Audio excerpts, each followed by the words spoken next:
Hi అందరికీ.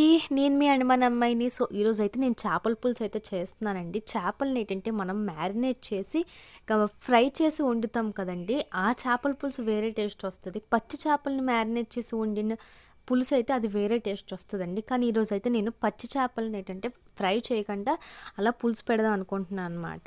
అదేంటోనండి fry చేసి వండితే మాత్రం చేపల చారు చాలా టేస్టీగా అనిపిస్తుంది నాకు.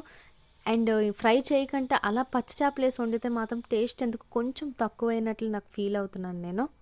పల్లెటూర్లలో అయితే మన అమ్మలు, అమ్మమ్మలు, నానమ్మలు వండుతారు కదండీ! వాళ్ళు వండే టేస్ట్ అయితే ఎన్నిసార్లు చేపల చారు నేను చేసినా సరే నాకైతే ఆ టేస్ట్ అయితే రావట్లేదండి. నేను అండమాన్‌లో ఎన్నిసార్లు ప్రయత్నించినా అయితే ఆ టేస్ట్ రావట్లేదు. మళ్ళీ ఊరు వెళ్ళి నేను తింటే మాత్రం నిజంగా చేపల చారు చాలా రుచి అనిపిస్తుంది నాకు. అలా ఎందుకో తెలియదు. మీరు కూడా నాలాగే ఫీల్ అవుతున్నారా అయితే డెఫినెట్‌గా కామెంట్ సెక్షన్‌లో కామెంట్ చేయడం అయితే మర్చిపోకండి. మీరు నా వీడియో ఫస్ట్ టైం చూస్తే మాత్రం ప్లీజ్ నా ఛానల్‌కి అయితే సబ్స్క్రైబ్ చేయండి, లైక్ చేయండి, షేర్ చేయండి.